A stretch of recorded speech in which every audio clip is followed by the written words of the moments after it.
Hello and welcome to another episode of Grange TV. We have with us Mr. Robert Whitaker and Mr. David Roberts, TAFE extraordinaire. We will have Dr. Tim Warton joining us shortly.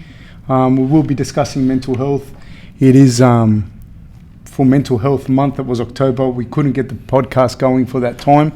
So we have Tim here and we will talk about a whole bunch of stuff when he gets here. But I guess for now, let's recap the fights on the weekend. UFC 230 was some pretty exciting stuff. Super stacked card. Obviously, I had a lot of interest in the. The mic's just in your face. Oh, it's in my face. The other mic. Yeah, no, that's good. Okay. Yeah, obviously, I had a lot of interest in the card on the weekend due to the fact that there were a lot of middleweights involved. There are a lot of fights that went the way we kind of predicted, but there were also some upsets. So, I'm happy to jump into it. Did you watch the card? Yep. I was actually, one of the things I was impressed with was Rob had predicted Adesanya's fight with Brunson pretty much down to a T. So I was pretty impressed with Rob's prediction. And I was obviously very, very impressed with Adesanya's performance. What do you think of that performance? I said it before. I think Derek Brunson comes in very hot and cold. I think sometimes he steps into that octagon and he just looks good. He's at a fight. I don't know. He has a game plan in his head and he does everything in his power to try and push that. Like the times he fought Yoel Romero, times he fought Anderson Silva. But both times were. I saw some really good stuff from him. Not barring the times he just stoned people. You can't really plan for that. It just kind of happens. But Adesanya came in composed. He had his game plan, and Derek just didn't look himself. He didn't look like he wanted to be there. He wasn't setting up the takedowns. He was kind of just lunging at him. He was very hesitant on the outside. He wasn't giving Adesanya anything to worry about. And, if you give space to Adesanya like that, he's going to use it and use it well. Adesanya's kickboxing is, super high caliber. So for him to just to play into Adesanya's hands like that, that's what happens. Adesanya's ability to use distance, manipulate space, and pick his shots makes him a very, very formidable opponent, especially if you can't get him down. He looked very good. Like his ability to use his length as well, and his levers, and his ability to wrestle off the cage. But what I like with him is his distance control. So the wrestling defense and the takedown defense, it starts long before the guys get to him. Different, but similar to the same way you use your distance control. And I think a lot of people don't really realize that until they get in there with yourself, Stephen Thompson, Adesanya, a bunch of other high levels, Darren Till, McGregor, like guys like that the way they control the space, it makes it very difficult to take you down because you have to get through a lot of walls of defense before you can even grab them. So it was very interesting. Yeah, Adesanya in that mid ground. If you play in that mid ground with him, you are in for a bad night. He controls it so well. His striking game is top caliber, as you said. He can pick his shots, and he controls that middle distance so well. And with Brunson, who was staying in that middle distance, not really engaging, hesitating a lot, and then just throwing himself at Israel for the takedowns. He didn't just do it once or twice. That's kind of how he was shooting the whole time, and it was starting to become predictable. You can see that when Adesanya started lining up those knees. It's it was all downhill for Brunson, I feel. Do you have any? His post-interview, he spoke about sort of using Brunson, watching your fight, and he knows that he rushed and he was just very calculated when he would strike. And he said everything was strategic. He wasn't wasting energy. He was there for every punch. And I think what he actually said he delivered on was just a very clean, crisp fight from him. What's his tag? Like his odd style, or what's his style bender? Style bender. I think it refers to. I'm not sure. Yeah. So I don't. I think it refers to a video game. I think. I don't know. It's not the way how he fights. Is he? It might be a play on words, but I think, if I'm not mistaken, it's got something to do with a video game character. Yeah, I got no idea. Very odd. He's an odd guy, but Yeah. He's the other thing I thought as well, like I thought, and Adesanya said it as well, but I thought Brunson was going to come out like he did against Rob. I really thought he would, because I felt that he was very hesitant in that mid-ground, and from there you're just going to get fucking picked apart. So yeah, that he would have had much more success if he had gone at Adesanya like you and me. You know, maybe it would have ended up the same way it ended up with you. Maybe, but the way Brunson fought was probably the worst way you can fight against someone like Israel. It was just, it played into Israel's strengths perfectly, and you know, that's the fight game. Sometimes it happens, sometimes it doesn't. But I just feel with Brunson, he's either hot or cold. Like I said, he's had a lot of good fights where he comes in with a game plan and he sticks it and he forces his game plan on these opponents, and he gives his opponents a hard time. One of the things I've read too is it was his 4th fight in the year. Is Israel? Was there something like that? There was some sort of talk around that, like around. With that, what's that like for a fighter to have 4 fights in a year? Is that common, or? I think it depends who you. Well, I'll answer this for Rob, for example. Like, I think it depends who you fight and how those fights go. Because, like, even in the other fight, just before I forget the guy's name, Carl Robertson, he fought the guy that fought straight after, that fought that Marshman guy. He had a fight and they were going went the distance, but he broke his foot, or looked like he broke his foot early in that piece. If you break something in a fight, you're not going to be able to fight again in 6 weeks. If you go in there and you starch someone within a couple of minutes and there's no injury, nothing, you didn't sustain any injuries in training camp, then sure, you can do it again. But at that level also, like, you look at a guy like Weidman, I think he might be like 4-1 or 3-1 in his last 4 fights. And Weidman, it's got nothing to do with his abilities, because dude's like he's a great fighter, but he's just fought some monsters. So I mean, Israel has had some really good wins in the last few fights, in the last 4 fights that he's had, and he's sustained no damage. So sure, he could keep fighting, you know, like, and it's different when you're coming up. When you're coming up, like Rob fought Jacare and then 6 weeks later fought Romero, and you got to take those opportunities, and but that takes its toll on your body. So I don't know. What do you think? That's from me, from a coach's perspective. Yeah, that's my opinion as well. Like for instance, I don't have a set amount of fights I try to fight a year. It's whenever. I will literally fight whenever my body's at 100% and the training's been put in, you know, and that's that. Like you know, Fab just mentioned, I fought a bunch of guys back to back because I had sustained no damage and the training was behind me and everything was going well. And then I did sustain damage and then I had to slow it down again. You know, like for instance, this year I've only had 1 fight this year, and it looks like I'll only have 1 fight this year. So and that's fine. Like I need this time to recover from my injuries, get back on into training, you know, pushing that pace to slowly getting to 100%, and then focusing on that next fight, and then, you know, who knows how the next fights come on. You know, it's not one of those things that you can plan. It's just how you get out of those fights. You know, but then there's some people that want to fight a lot, and then there's others. Like, this is just from like a physical perspective, you know, and my own mentality and Fab's mentality. Like, there are some guys that want to fight that much, even at the detriment of their own health. Whether, you know, I don't think that's very good, but that's just my opinion. There was talks about that, with, not to jump too far ahead, but with the DC and Lewis fight. Lewis fought in the next card. There was a lot of people saying that it was actually better for Lewis because he kept his cardio up, if you can say that, and he was busy, as opposed to having long layoffs where you can become a little bit more complacent. Is that BS from just the general people who are not in the fight game? I don't know. Everybody's different. Maybe Derek Lewis is the kind of guy. Are you talking about Derek Lewis? Derek Lewis, I don't know him, so I can't say this, but maybe he's the kind of guy that only trains for fights and is not in the gym all the time improving those skills. I don't know that this is the case. I'm just guessing. If that is the case, then it might be better for him to stay busy.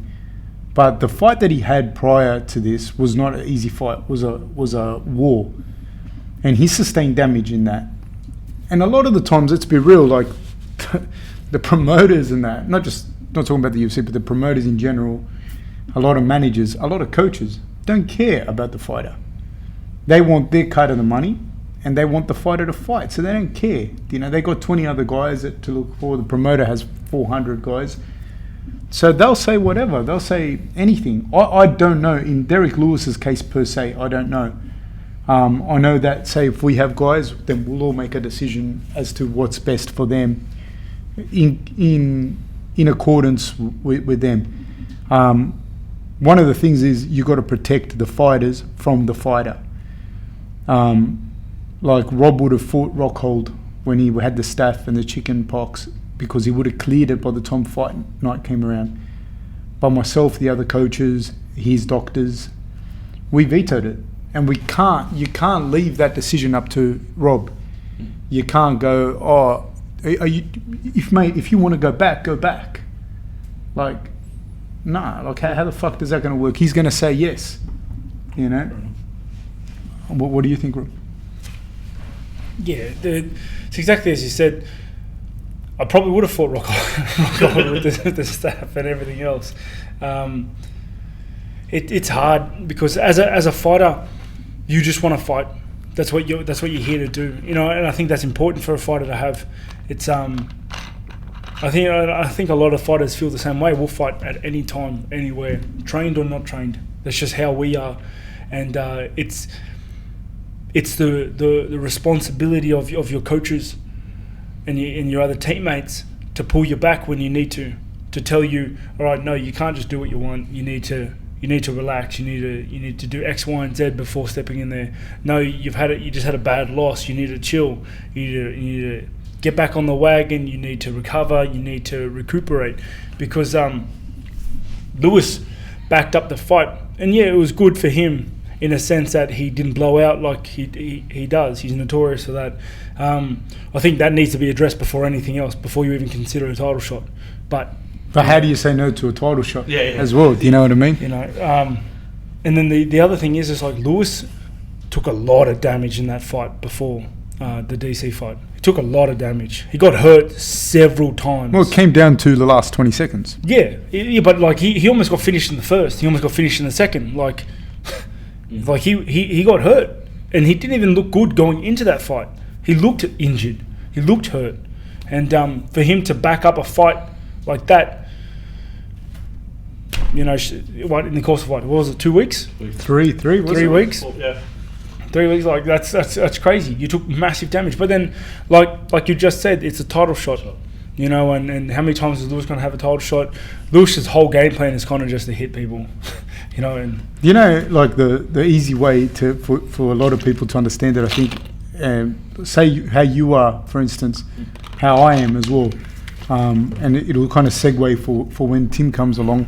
But if you're going through something, whether it's like mental health or you're sick or whatever, and you work, like the way you work, for instance, David Robertson, the amount of stuff you do with your work's your vocation, your work's your passion. So you come in, you don't stop working at 5 p.m. You go home and you continue to work, and you continue to network for, a lot of stuff in the Aboriginal community, a lot of stuff strategically for TAFE and for the section.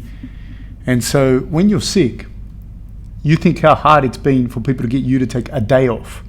You still keep coming in. But there's a point where people that are your friends, that care about you, whatever, say, hey, Dave, you need to take some time off for you. And they can't say to you, hey, if you feel like it, take next week off. You can't. You have to leave that in the hands of somebody else. And it's like that with them, but the risk is... Man, I'm not going to say, like, it is higher acutely, is in the brain trauma and whatnot, but it's not because, like, long-term shit affects you as well, but it's the same thing. you can't make that decision. Somebody has to be there, whether it's your wife, your friends, or whoever, to say, hey, you need to take some time off. That's kind of why it's so important to have that good network and that good team around you, because you're putting a lot of, and as you should, you're putting a lot of responsibility into their hands. Like I put a lot of responsibility and trust and faith in your hands, in Alex's hands, Justin's hands, and and you need that trust and that confidence in your team to do the right thing for you, and that's super rare and hard to find in the industry that we're in the fight world. Sadly enough, it's super hard to find. There like Fab mentioned before, that there are a lot of fight teams out there that have a bunch of dudes on the roster, and you got knocked out in training, you can still fight on the weekend. You got to pay me somehow, you know what I mean? And then it's sad. It's sad that people get caught up in that. That's from me. So as far, going back to the thing, as far as Israel fighting 4 times in a year, I think that's a great accomplishment and feat into itself. I think he was speaking about, he fought in kickboxing. I think he had 20-something fights in 1 year. That's incredible. Do you know what I mean? So if you could pick the next fight for him, who would it be? Oh, man, he can fight anyone. He's good, you know what I mean? He's as good as anyone. There's a whole bunch of guys there that are as good, I'd be interested to see him fight a Rockhold. Any of these guys, a Rockhold, Weidman, Jacare? Well, I think Jacare is probably going to get the winner of Rob and Gastelum. Do you know what I mean? So Weidman, Rockhold, Romero. I think Israel is right up there with those types of guys. And they are an interesting breed of fighter. And he is definitely in that company, in that top 5 thing. And there, every fight is 50-50. No matter what anyone says. You might go out there and get starched, but every one of those fights is 50-50. All of those guys have been in the game long enough that they can handle their mind space, they can handle their nerves, they can handle, they've all been in big fights. I think every single one of those guys has been world champion. Romero hasn't, but he was world champion in wrestling. He wrestled at the Olympics, was a silver medalist at the Olympics, fought for the title twice, both times against you. So you're talking about guys that have that. Every single one of those guys has championship fighting experience. If not, they were already champions. Jacare was a champion in Strikeforce. Gastelum wasn't, but he's been tearing it up. But Jacare was a champion in Strikeforce. Rockhold was a champion in the UFC and in Strikeforce. Weidman was a champion. Romero fought for the belt twice. So this has now become a very exclusive company where you're coming into those top 5-6 guys. And then there's the guys that aren't in the top 5 that are very, very dangerous. So I think Israel, I'd like to see him fight someone there. I think he deserves it, and I think that there's some good fights there. What do you think, Rob? I'd like to see him fight Romero. I'd like to see anyone fight Romero. That dude's hard. I just want to sick Romero on the people. I'd like to see that fight. I'm very curious to see how Romero is in his next fight. Super curious. Well, he wasn't able to fight because of the injury sustained. Yeah, he's still injured now. So so I'm very. The problem is with him being the age that he is. How's he going to look? That's what I mean. If he takes another year off. That's what I mean. He's still injured now. He's going to come back, next year? He'll be 42? 42? Who knows? He might fight like his son for the world title. who knows how he comes back, after the last fight with me, So I'm very curious. But if he comes in like he fought me to anyone else, to Israel or something, I want to see that fight, because I want to see someone else deal with Romero like he was when I fought him the second time. It was ridiculous. When you see, talk about fighting 4 times in a year, when you see a fight like Rob's and Romero's, you're not having, you can't have 4 of those fights in your career. Do you get what I mean? If Rob, say Gastelum and Rob have potential to be a war. Could be. One of them could smoke each other easy as well, or they could have a massive war. But me, from my stance with the other coaches, if it goes 1, 2, 3, 4 wars like that, we have to start going, dude, like, we need it. This isn't the best thing for us to do. Hey, can I ask, are we live? Yeah. Okay, cool. Yeah. Yeah, so if he has that many wars, then no, we can't do it. That's a good thing about my coaching team, is that that's why I'm very proud of my team. It's they care about my health before fighting. You know, even if they would rather give me advice to put the gloves up, you've been in too many wars, than try to make some more money off my back. And you know what people don't understand? It doesn't matter. This is a fucking retarded thing that people say. Like, yeah, but he could still be winning. And I think, do you think your brain knows that it won the fight? Your brain doesn't know that it won the fight. It just knows it got trauma. That's the same as like that when people go, oh, it was accidental doping. You know, like that accidentally took it. Like it was like, maybe the guy didn't mean to take it. But who gives a shit? Because physiologically, you still experience the same advantage as if you meant to take it. Like, it's not like you didn't mean to take it, and so then that means you hit the other guy any less. So the physiological advantages are still there, and the physiological impact of being hit in the brain doesn't matter if you won or lost. You still got hit. You still experienced severe trauma. How are you feeling now, Rob? Hey? How are you feeling now? Like, it's been a while since we spoke about your health. I was watching catching up on the Ultimate Fighter, and I saw a thing where you went to shake Dana's hand, but it was still with your other hand. And it just reminded me, oh crap, you were injured. My strong hand. Yeah. No, I'm doing really well. Really well. You know, we're just training away with the team. Been helping a few guys of ours fight. Jacob Malcolm just fought the other week, and you know, had a crazy fight. Yeah, had a good strong win there. So we're still preparing a couple of guys. Jacob may be fighting again, so we're helping him. David Francis, you know, one of our teammates, is fighting. We've got Izzy, who's always there, always ready. Those guys will probably be in the UFC very soon. Yeah. I would say. Yeah, I'm very confident in our team to break into the UFC. And you know, we're confident to a point that we don't need to push it. It'll just happen. So I'm going to get Tim. Yep. Yeah. So we're doing everything right, I believe. So we're dealing with that. I'm training myself. You know, I'm not training myself. My team's training me. I'm just training a lot in prep for next February. You know, I think there's been a lot of rumours out there. Yeah, that was my next question. So what is the official February, Sydney, Melbourne? Well, let me just see if I got clearance. You can't? All right, we'll leave that one. Yeah. Yeah, I'll come get you. Yeah, I don't know. I don't know yet if I have clearance. If I have clearance. Yeah, that's what I thought. It wasn't official on your page, so but with there is a strong push to bring the fight in Melbourne, February. I've alluded to that a lot of times, that I've been trying to push it really hard, and it looks like it's really starting to pick up, and it's a real possibility. So if I can defend the title in home soil, that'd be great for me. You know, that's been one of my biggest goals and dreams since starting my career, is to bring the belt home, which I did, and then defend the belt at home, which I'm going to. So that's you know, there'll be big landmarks in my career. There's a lot of prep for that. There's only about 3.5 months, which is it's a good amount of time, but it goes quick. It goes very quick, especially over the vacation period, Christmas and all the other stuff. Yeah. How do you balance it? It pisses me off every Christmas and every New Year's for the last several years.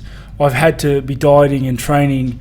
I've trained on Christmas like every year for like the last 5 years, just because even last year I was supposed to fight in January or February or whatever it was, and I had to train through Christmas again. And then I ended up not fighting.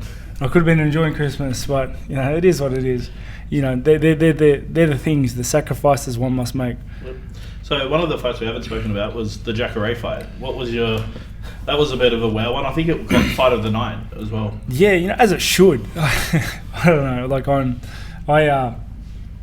I'm biased for that fight. I like both guys. I think both guys are top caliber. I think Weidman is one of the best middleweights in the world. Like he's serious caliber. He's got a serious set of skills, and he's a dangerous guy. He was winning too the first 2 rounds. Yeah, that's what I mean. Like, and that's Fab touched on it before. Weidman has fought killers. For his last 5 fights, he's fought killers, and he's been winning a lot of those fights, you know, until he just got caught, and that's just how the fight game works. That's why whenever anyone asks me like, oh, you're going to win this fight or you're going to win this fight, every fight's 50-50. You can do everything right, like Weidman has done multiple times. He's done everything right. He's been winning every single round, and then you just get caught right at the end, or you just get clipped here, and it changes the fight. That's why a fight is never higher than 50%. It can't be. Like, it can't be. You can do everything right and still lose. But that fight between him and Jacare, that was one of the fights where I wanted Jacare to win because I'm a fanboy of his. Yeah. And even though I fought him, I'm a fanboy of his. I respect the way he fights. I respect the way he conducts himself. I think he is an honourable guy. He's a respectful guy. He does the right things. You know, I think he's a good example for the sport. And you know, I'm very happy for him to get that win. I didn't think he'd have what it takes to put it over Weidman. You know, after his loss to Gastelum, which was a very close fight as well. I thought maybe Weidman does the same thing. You know, kind of just picks him apart, maybe takes him down a couple of times, and then gets a decision win. You know, if not like a TKO sort of win. But I didn't see that happening. I saw more a decision win for Weidman. Were you surprised they didn't go to the mats at all? Like, they were mainly striking the whole time? Yeah. I think Jacare or Weidman would have. Who would have won the mat game, you reckon? Because that was an interesting. Who knows? They're both super high caliber ground dudes. They're both very high caliber ground dudes. But you could see the amount of respect they had for each other's ground. So Weidman almost got a single leg, and Jacare rolled into a knee bar, and Weidman quickly let it go and got out of there. It's dangerous, you know. Weidman could have taken him down, but then you're playing kind of into Jacare's strengths. Yeah. So I think Weidman fought very smart, very well. He kept his distance, threatened to take down once, kept his distance, was beating him up on the outside. But Jacare knows what Jacare needs to do. He knows what he needs to do, and he did that. He just took it, tried to strike from the outside, made Weidman fear the takedown as much as he was. So, like, yeah, you can take me down, but then, you know, we're going to play a different game. And I'm sure that played on Weidman's mind a little bit, and then Jacare just clipped him, and that was that. With that end punch, people's been talking about it, that he hit him sort of more in the temple as opposed to the chin. Yeah. What's your views on that? Because they say that the temple's more where for a kicking, and it's been referred to you that's where you normally kick someone, or punching someone right in the temple. What's the impacts of that? Because he knocked him out, and the ref didn't stop the fight. It's another controversy there. Yeah, that was weird. Yeah. the ref kind of not stopping it and then letting Jacare hit him again, and Weidman was gone. Like, when that hit landed, Weidman was on his back, like just kind of staring there for a bit before he started getting to get back together, and he shot, and then he got hit again. Yeah. What's a shot in the temple? Like, it's a bit. There are several spots on the head that are kind of more vulnerable than others. Like, one's the chin, one's the temple, and one's behind the ear. Yeah. Like, those three spots are like known spots for like flash knockouts. You know, flash dropping, getting dropped. Like in my last Romero fight, I got skimmed in the temple and I got dropped. It also depends on who's hitting you. Jacare's a big dude, and he throws with a lot of heat. So I think Jacare has more chance of knocking someone like Weidman out than, say, Fab throwing a right hook. As big and powerful as Fab is, it's much very different. You know what I mean? Very happy for Jacare to get that win, and I'm always rooting for the underdog, especially him who's still kicking on, you know, at his age. So what do you reckon the next fight for Jacare is? I think there's a real potential for him to fight the winner of me and Gastelum. So I think that's on the cards. You know, who knows? Who knows how the UFC play things? You know, maybe they throw him up against Adesanya, because Adesanya is having a real strong role right now. So that might be a thing. Rockhold? Yeah, Rockhold. Rockhold had to pull out of that fight with Warton, but then they might put Rockhold up against Adesanya now because he had to pull out of that fight. Who knows? Just gonna have to wait and see, and see what the UFC does. See how every other fighter is trailing and kind of gauge off that. Yep. So the final fight that we haven't spoken about is Daniel Cormier defending his title. Did you speak about Cannonier? No. No. You want to start on that one? With fucking Cannonier. He just jumped straight to Jacare. What do you want from me? Oh, did we talk about Jacare and Warton? Yeah, Sorry to all our listeners, mum and dad. We were just talking about the fights, and I went and got Tim, who's our guest today. Tim, let's just introduce Tim real quick. Yep. Do you want to grab the microphone, Tim? Do you want to tell us your little spiel about who you are again? Because you've been on the show before. This is Tim Warton, Dr. Tim Warton. Almost. Dr. Tim Warton, hopefully as of February. Who am I? Where do I start? Ask me some questions. What do you do? What do I do? I work for Juvenile Justice. I'm a senior practice officer, which means I sort of work to improve the practice skills of everyone in my region, from Surrey Hills down to the border. I've also got a private practice, predominantly working with people with sexualised behavioural problems. Children with sexualised behavioural problems is my bag. It's a strange sentence to say out loud, but that's what I do. But I also work with adults, and I've got sort of a bit of a growing niche with some people have labelled non-offending pedophiles. So people who will admit or who have some sort of sexual attraction to children but don't act on it, and they say they want help, but there's sort of not many places you can go for that sort of a problem. I think that's what I do. I guess that's a hard thing for people to admit. Like trying to get people, and good on them. For seeking that help, because it's kind of a really. You fucking don't want them doing it after they've done it. Yeah, exactly right. Which is generally what happens. They offend, and society says you need to change. But if there are some stories of these people going to see sort of the average sort of corner store psychologists, and those psychologists don't feel comfortable with that disclosure, and nor should they be. But their first port of call is often the police, which destroys everything in terms of helping them to change. Before we go down this somber path, I just wanted to introduce who Tim was today. He was meant to be here for during October, which was Mental Health Month. We all had different commitments at various times, and so we got him at the end of October, start of November, to celebrate that. But we're going to finish our recap of the UFC, then we're going to get into just that conversation with Tim. Tim is one of those people who's the good news panda, and then after we have Tim here talking about all the stuff that he's going to talk about, no one will want to do anything for the rest of the day. So we'll end the podcast on that note. We'll end the podcast on a good note. What I was saying was Cannonier and Branch. Cannonier is a gorilla, man. Like he is. They call him the killer gorilla. Did you watch your fights with him? No, I haven't seen anything on a screen except for words. All right. Well, you're going to be a barrel of fun this podcast. Cannonier is an absolute monster. What do you think, Rob? It's hard. I saw Branch, like he went for the takedown. He fought for it twice, and it was a good scramble. It was a good takedown attempt. He did get Cannonier down, but kind of down, yeah. Didn't hold him down. Yeah, he couldn't hold him down, but he pulled him off the fence a couple of times, and he did the right things. I think that was the right trainer path to go. Maybe he forced the takedown too much, and wore his arms out, especially because with a guy like Cannonier, you can't really have worn out arms.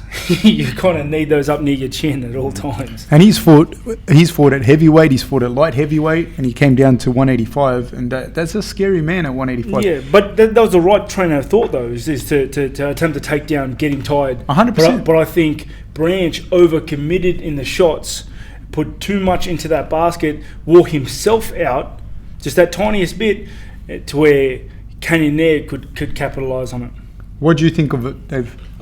Kenyon, his physique, I was like, is that Romero? Like, he's jacked up. He's really solid. So, put it this way. In fairness, mate, no one's as jacked as Romero. Oh, true. Canyonier's jacked, but Romero is something else. Yeah, pretty much. I'm sort of trying to remember the fight. I just remember that he dominated. Like, he physically, I think it was just over intimidating for me. Like, you couldn't watch it. I couldn't watch it. I was just like, dude, that guy scares the hell out of me. How do you see Cannonier with some of the other guys in that division? I think just sheer athleticism and physical prowess will get him pretty far. But and again, if you're a big dude, you got cardio and you're power, you got power in your hands, you can go very high. Like that's just how it is. That's just the game. But it's when you start going up against people like Weidman, people like your Rockholds, Adesanya, because he's not going to try and take Adesanya down, and even if he could, I don't think he could hold Adesanya down. More or less, anyone that can control that range, anyone that can stop you from just bulldozing in and pick you apart from the outside, soften you up a little bit. Anyone who can do that to him, he's going to have a little bit of trouble, in my opinion. What do you think of the other fight with Robertson? I didn't see that fight, unfortunately. Which one's that? The one, Carl Robertson, he fought Jack Marshman, broke his foot early in the fight. Southpaw. Well, if you didn't see it, it's going to be fucking shit for me to just sit here. I'm sorry, I missed that fight. It was a good fight. Yeah, it was two strong guys that had decent stand up. I think that Carl Robinson came in with a lot of kickboxing hype. He was the guy that knocked out the guy in I think 20 seconds or something. And in what's that show called? We were in Vegas, I'm pretty sure. Contender. In the Contender, yeah, and he looked good, but I'd like to see those two fight, Cannonier and Robertson fight. I guess this is going to become like awkward because no one else watched it, and so it's just me talking. Yeah, we're just like, nice. So it's like Is it still going? It's like Tim at a dinner party. But people are interested. I guess that's the difference. I guess the only fight we haven't touched on yet is Lewis and DC. What do you think? I think it went exactly like I thought it would. I think it went exactly like I thought it would. Cormier took him down a couple times, wore him out, and then submitted him. I thought exactly how DC fought. I thought it was going to be exactly the same. Whether it was going to be a submission or a TKO, I couldn't really tell. But I knew DC was just going to stay on the outside, which he's done a lot of times because he's a shorter fighter. He's had to fight a lot of dudes with power and range than him because he's generally the smaller fighter. At least the shorter fighter. Yeah, not smaller, shorter fighter in the matchings generally. How big's DC for people? Like, because people might look at him and think he's not a big guy, but how big is he? I guess the best comparison would be to like a Barina. Yeah. He's a Barina. Yeah, he's like he's not long. He doesn't have a lot of length. Doesn't have a lot of range, but he's compact and compact. he's a keg, man. Yeah. He is so thick. Like he's just a thick dude. He's a big guy. He's also undefeated as a heavyweight. He's never lost as a heavyweight, and even in his wrestling career, the few times where he's wrestled at a heavier weight, he's done better. He's done well. Oh, I don't know if he's done better, but he did very well at any weight. But he did very well as a heavyweight as well. He's I think he's probably more suited to that weight, to be honest. He's just short. Yeah, I thought it was going to go exactly that way. He's had a lot of experience fighting taller, rangier guys, so he knows how to stay on the outside, blitz in. He catches either a leg or anything for that matter and never lets it go. And then he'll do that again and again and again and rinse and repeat. I always saw the fight going that way, barring Lewis clipping him. But we touched on Lewis's training methods and the way he fights. I don't think he was ready for that fight, but I don't think he had a choice.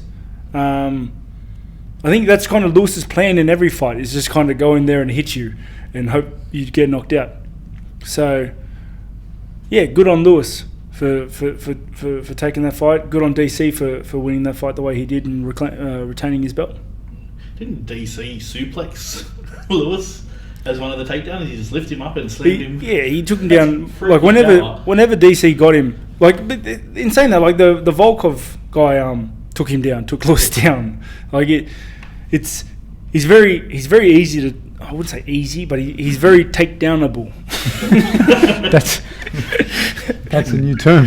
You could use that, guys, if you want. He's very takedownable, and and he fought a great wrestler with great takedown ability. Yeah, so. Who's got great ground game and great ground and pound, and has the submission arsenal. Like, yeah, it is what it is. That's how it was always going to go. What's next for DC? Lester, Jones at heavyweight?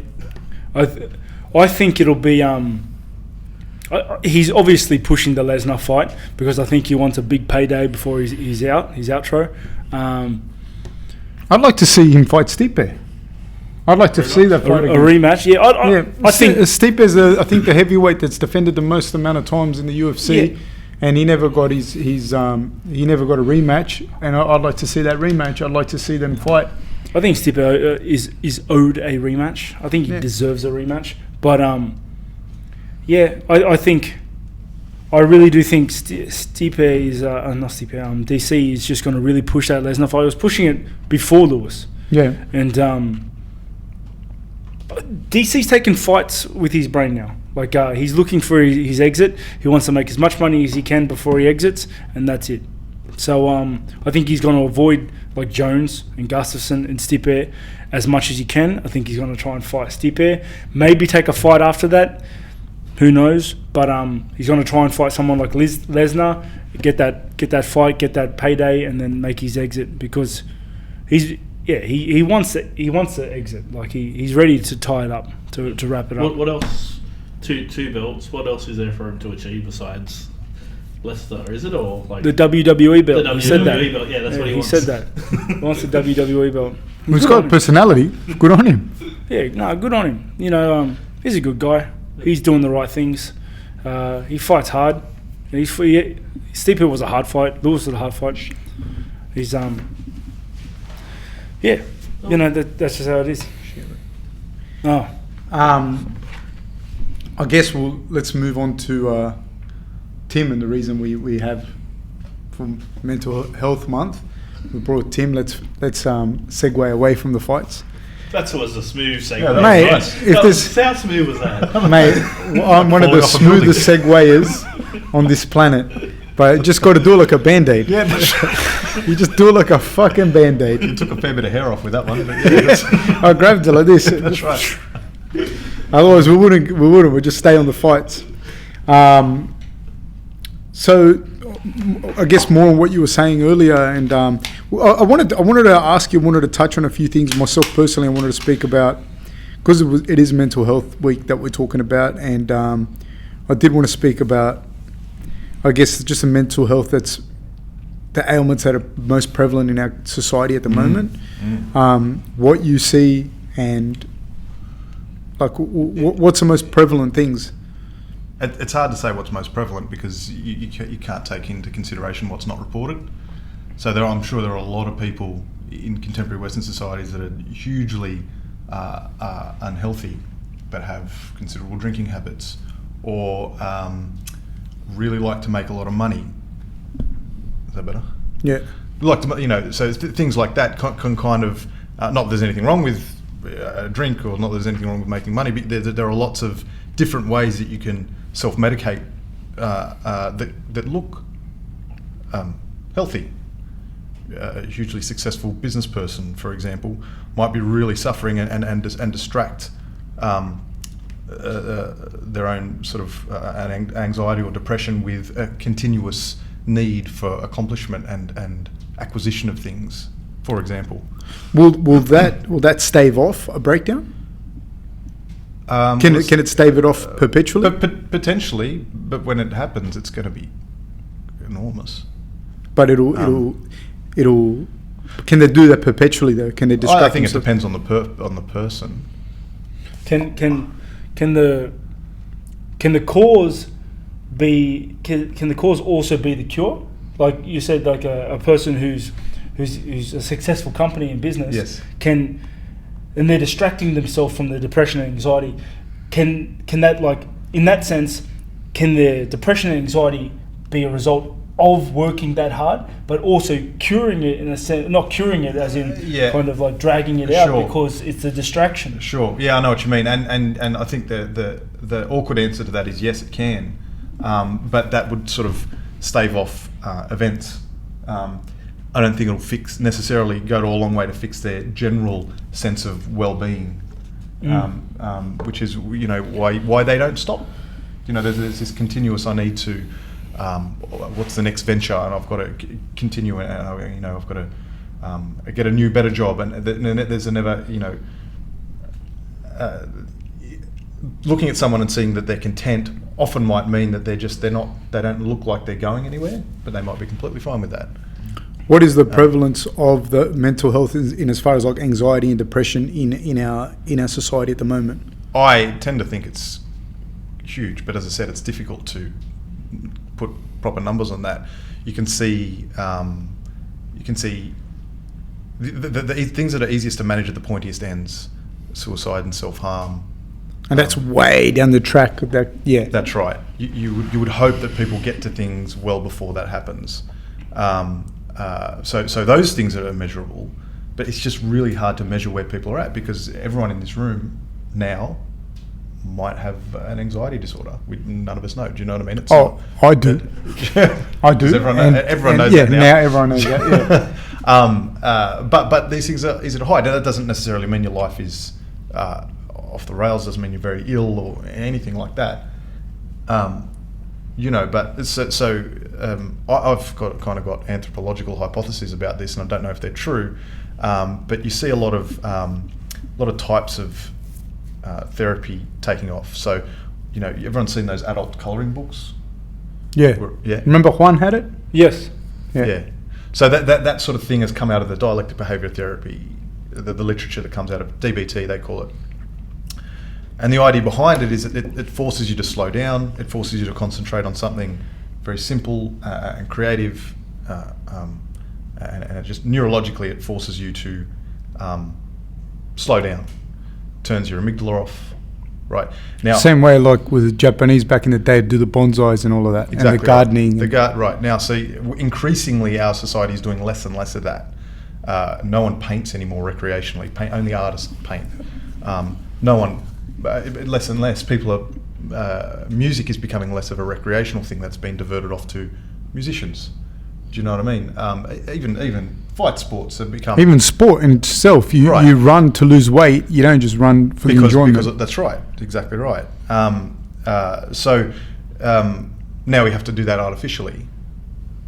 A lot of people's downtime are screen focused. I'm guilty of that myself. It's been easy 5 hours in front of a game, no problems.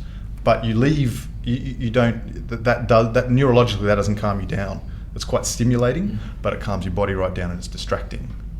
Now that's not to say there's necessarily anything wrong with that, but if there is an underlying problem, that can be a bit of a distraction that doesn't help calm down. It's hard too because even the distractions are ways of making you anxious or even become addicted to gambling. Like some of the gaming stuff at the moment, I'm experiencing a lot of kids experiencing debt because of gaming because they're purchasing stuff. Yes. So then they're getting addiction, which leads to depression and other stuff from something that was meant to relax them. That's right. Yeah, I mean, addictions are a really interesting idea. There's a new wave of thinking that's coming out, that's emerging now around addiction. That's sort of steering away from addiction being a chemical hook. Do you know what I mean? So, I think the best illustration of the way that we're thinking now about addiction was that huge social experiment called the Vietnam War, where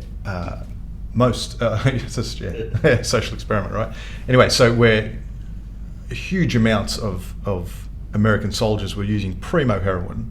You get it from the source, right? It's not cut You don't have to go through your local dealer. It's very, now the big fear was, because people were getting addicted to heroin over in a war zone, and a very ugly war zone at that they were going to have, at the end of the war, they're going to have an army of junkies come back to back home, right? And they did get a lot of people coming back with some problems, but it was minute. Yeah, it was a very small number of people, because they were leaving a war zone and coming back to family, support, employment, things that gave them reason and purpose, and they had nothing left to be distracted from. Do you know what I mean? There was no impetus to use anymore, so they stopped. And probably the amount of people that stayed addicted were the ones that didn't have the support structure when That's they right. came back. Yep, they're often homeless. And I was going to say, most of those people would have been homeless or from bad support structures, so nobody really gave a shit. To begin with. Yeah. Yeah, that's so right. it'd be even hard to, like, the percentages of those people that ended up addicted would probably be incredibly high, and the people that came back to supporting, but not to say that they didn't suffer. No. That's but it would have been question. much lower than That's the right. ones think. Exactly right. What we think about addiction now is largely from an experiment based on rats. So you put a rat in a cage and you give it option of water or Coke water. Great way to live, right? As in not Coca-Cola, I mean like cocaine water. Invariably, the rats would almost always OD and kill themselves on the Coke water. You have a bit of water and then you have a bit of fun water and you go, whoa, this is great, I'm going to keep going back to the fun water. Now, you redo that experiment with a massive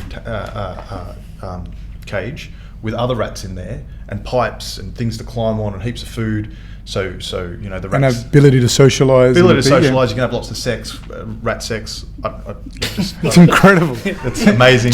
Tim hosts a channel. Lots of incredible It's rat a good website. Anyway.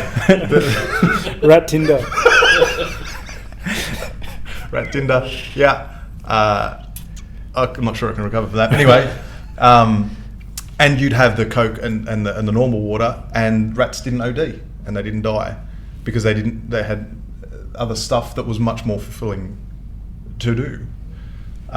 So that's the way we're starting to think about addiction now, is that you need to treat the underlying causes for the addiction.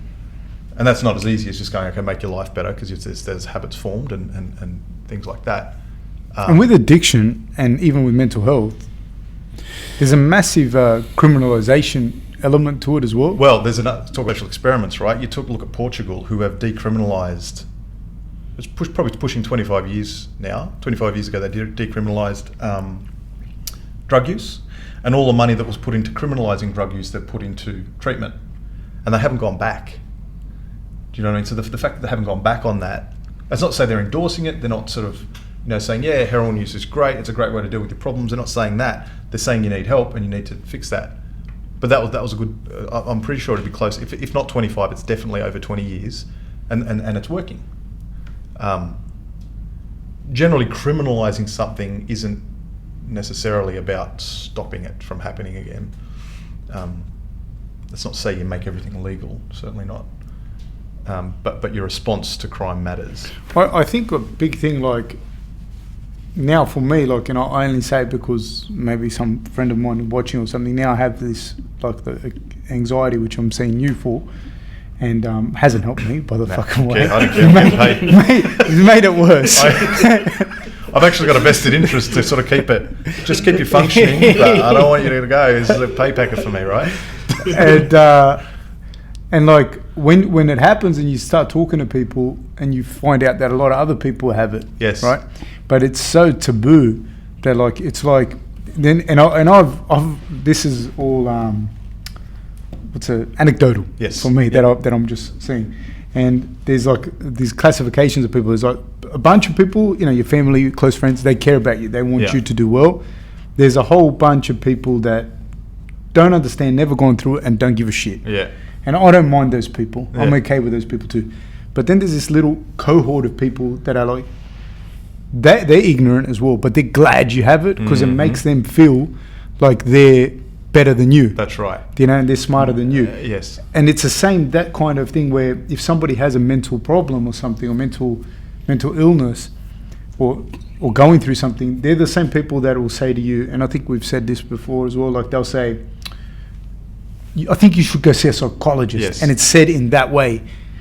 If you hurt your leg I say to you, man, you should go see a physio, or you should go see an exercise physiologist. I think that needs help. And nobody here would look at Rob and go, oh, you're so, you know. Yes. But the way that mental health is approached is like, I think you need to see a psychologist. Like, I'm better than you. That's right. And the person that you're saying it to, for the most part, is already vulnerable. That's right. You know, so I really realised that, like, really full. And I'm very lucky in that I'm relatively successful. Like, you know, I'm okay financially, thank God. I have an excellent support structure around me. I'm not like, and I guess as far as cases go, I'm not that bad. Yes. But I can just imagine how bad it would be if you think, I'll give you an example. This is a real life example. I'm going to give the example, David. I'm not back at work yet. I'm not back at work. I came in because I thought this would be a good reason to bring you in to speak about, to promote the courses and that we do, and mental health. And like right off the bat, like I've been in the building for like 1 second, and one of the people that's you know, has a position in the TAFE. Let's say just came up and started being incredibly insensitive. He came being incredibly insensitive. I obviously responded not the way I would have liked to, because I would have liked to respond in a different way. Yeah, sure. But obviously... There's no violence? It should have been. But, but I just let them know that, you know, they crossed the line. Now I'm thinking, like, I'm lucky I have all those things in place, and I'm reasonably intelligent. I have a good grasp on what the situation is. But if I was like in a more vulnerable position, even if I didn't, and I'm actually kind of lucky, I externalize how I feel about stuff. Yep. In the sense that I'll tell the person, look, I think you went past the line, you know. But if you're not one of those people and you internalize it and you're vulnerable by economic and social needs, I could go home and kill myself. Sure. Easy. Yeah, that's right. And there are a huge arrays of considerations. Like, imagine you had a lot of exposure to violence early on, and someone says that to you, it's going to be met with potentially a bit of physical force. And now that underlying mental health problem becomes a criminal one. You've just gone off your head, and or you lose your job because you've just yelled at him and threatened him. You know. So. Yeah, there are really big problems, and people generally just look at the surface, what you've done, that surface behaviour, and not look at what's underneath that, which can be a whole range of things.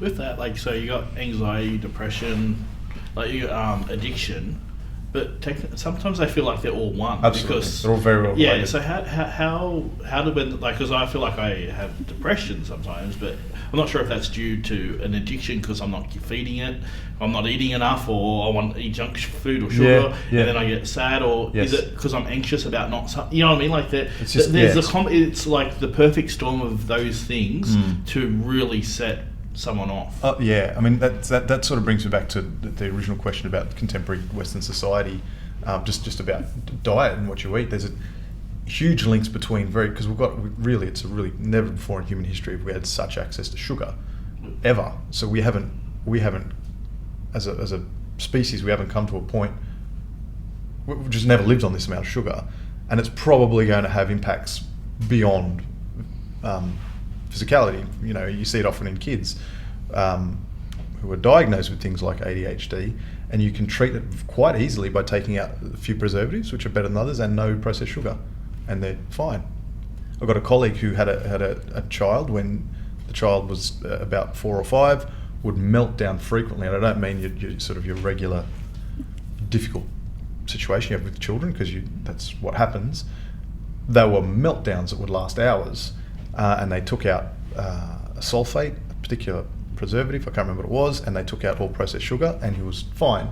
They went to a party, and he had a couple of lollies, and he had a meltdown on the way home. Said, "Oh, did you have some lollies at the party?" "Yeah, I did." And now he's grown out of that now. But there are huge links between our lifestyles and our mental health, lack of physical activity as well. Sport releases the perfect amount of endorphins for your brain. To get them artificially in a bottle is not the perfect amount, and they're not yours. So there's really strong. So one of the biggest treatment recommendations for depression is exercise. Just go for a run, go for a little jog, and it does neurological things to make you feel better. Now, all throughout human history, we've had to be much more active, but now when you get home from your sedentary job, you go home and be sedentary again. That's going to have an impact on your mental health. But you can still be relatively fit, relatively healthy, and still suffer. I'd still blow up, absolutely. Yes, and still suffer, because it's almost asymptomatic in some cases. Yep. At least on a surface level. Yes. I think when you delve into it, you could probably start to family history, etc. Yeah. But like when you say, Dave, like you feel like do you feel you have like a depressive personality, or do you feel like the start of depression coming on? I can generally feel it, and I can put in stuff, but like it's overwhelming. Or like say work, I think is a big addiction that we don't acknowledge, and we get encouraged to work, and yes, our whole society is based on us indebting each other, so we feel more obligated to work because I have another debt to pay. That's right. Yes, exactly. So then that overwhelming, and if you're a single income family and all this other stuff, substitute that depression for food because the work isn't going the way I want it to, or this makes me feel better for it makes me feel better, or you purchase stupid shit. Yep, that's right. And generally when you feel that extreme kicking on, it's people can't stop that. Where I'm lucky enough to know it's like, oh, I've gone a bit too far now. Yes. I need to regulate myself. Yeah, but that's been hard work. It's not something you click out of. No, that's right. Yeah.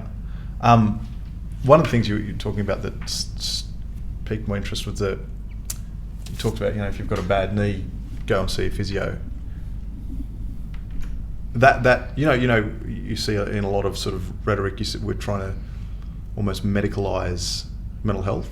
Yeah. You've got a bad knee, see a physio. If you've got and also, can I just say, with a physio, it's like, go see a physio, that knee's going to take 6 weeks. You should be better by now. And with mental health, it's the same thing. It's like, that's right. You took 6 weeks. You should be better by now. Right? Like when I just got back here from work, I'm not even back, and the guy is like being like, and you think like, this is a person that has like a certain amount of education. I should say schooling, because education is different to schooling. He has a certain amount of schooling, right?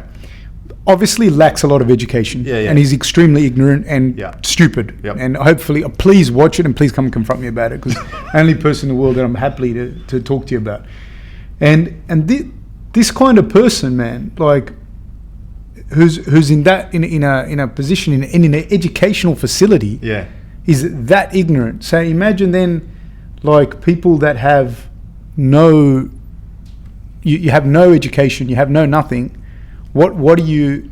I think you're often better off without education. So you can still be very highly socialised and be interpersonally sensitive without education. Do you know? Yeah, absolutely. Well, I think that's education. I think the schooling's different. Exactly. Yeah, I mean, some of the most intelligent people I know, haven't got degrees, and I've met a lot of people at sort of high degree by research conferences that can't quite think very laterally. Anyway, I won't go into that. But that the medicalizing mental health has its pros and cons. So I think the original drive to medicalize mental health was about helping people see mental health in a way that you would see the busted knee or the common cold. There's no judgment in it. Do you know what I mean? You go get help. But there are, and I think that's a good thing in that way. But there are sort of some big drawbacks to that. To start with, mental health is far more difficult and complex to treat than a common cold. Do you know, or the flu? Just go, here's your antibiotics. You should be right in a week. If not, come back. There are a lot more underlying factors. Treatment isn't as easy as a bottle. So sure, medical looking at it through a medical lens can be helpful, but then when you look at it, you can't treat it the way you can't treat mental health the way you'd treat something medical, if that makes sense. Yeah. Now, but when you start to, then you get that, you should be better by now, you've had your treatment, what's going on, then you start to, you move into the stigma starts to come back and you're weak. I think you've been talking about that before. Yeah. We've had those conversations before. So I'm really in two minds about medicalising mental health. Talk to your GP. I've gone toe to toe with a lot of GPs about, I've got a good friend of mine who went to a GP 20 years ago, and they said your brain doesn't produce the right chemicals. Here are your bottled chemicals. That was 20 years ago, and ever since then he's on this slow, fairly consistent need to up his medication. Now, he is still this guy, a very good friend of mine, but he's still a really super negative thinker. Everything's a problem, everything's a catastrophe, his life's falling apart, blah, blah, blah. There's always a negative spin on everything. And now, neurologically, he's responding very appropriately to the way he thinks. So if he thinks everything's shit, you're going to feel bad. And then that's going to release hormones, and that's going to release chemicals in That's the right. way you think, and then so on and so forth. Yep. Now, the problem with maintaining medication is that he will never change the way he thinks, and he never changed his lifestyle. He doesn't exercise. He doesn't do anything. So his whole lifestyle, his whole thinking patterns is set up perfectly for depression. It artificially creates another codependency or an Yeah, addiction. that's right, He's that's right. addicted to those tablets now because he's been taking them for 20 years. He's tried a couple of times to wean himself off. He's tried once to go cold turkey, which was catastrophic, and I would never recommend it. But there you go. That's now you're just dependent on it because it hasn't changed anything. The other killer with that too, because medication costs money, and then you get the cost factor into it, and then you become financially. So there's another depression kicking in That's because right. the medication goes up Yes. so high. And I've seen a lot of cases, especially in the Aboriginal community, where they're so medicated, Yes. but they can't actually afford that medication. That's right. Yep. And then you've also got that old pharmaceutical chestnut. Yeah. They've got a certain investment in making sure people keep taking these medications. I was, do you guys, everyone knows Oscar De La Hoya, the boxer, one of the best boxers of all time, a Mexican-American guy. And he's talking about how he was bred to fight, like basically from 5 years old upwards, he was made to fight. And his dad coached him, da-da-da-da-da. And then later in life, after he runs Golden Boy Promotions now, and he was Oscar the Golden Boy De La Hoya, and he had this image of being the Golden Boy. I don't know if you guys are familiar with Oscar De La Hoya's story. And then he, all this stuff came out with massive amounts of infidelity, substance abuse, and da-da-da. And I was watching him recently on Graham Benzinger's show, and they did an in-depth interview into his life, and they asked him, where did that all come from? And he goes like, in a classical sort of thing, but he was taught how to be a boxer, how to be a fighter, but he was never treated as a kid. So he was never allowed to go out and play. He was never allowed to do anything. So he never really learnt any of the stuff of what it meant to be a kid or what it meant to be a human. Yeah. Just great boxer, great. And he knew this is how I have to act and this is what I have to do and da-da-da-da-da-da. So he lacked any of the skills to deal with any sort of even good choices in life. Like, or even, I don't know, choice is a funny word because he's not going to make the same choice I'm going to make if I was raised in a certain way. Yep. And I think that's something, and I wanted to ask you this because I see that De La Hoya is you put him up in lights, so it's easy to follow him. But you see that so much with kids that like they go to school, then they go to tutoring, and the dad wants them to build a bridge that connects Tasmania to mainland Australia, you know what I mean? Whatever. And that's the thing that they have.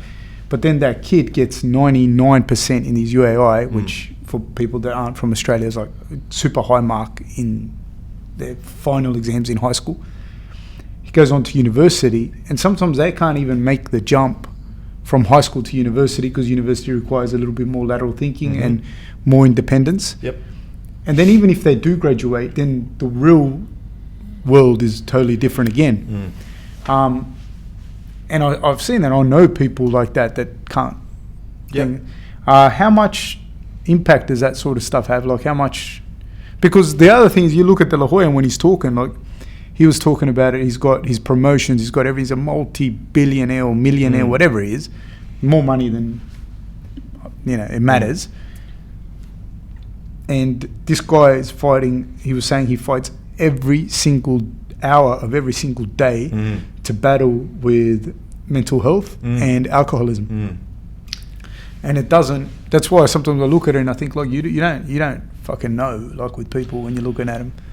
Sure, that's right. I think that a really good way to look at that phenomena is to compare Hong Kong and places like Iceland and look at their math scores.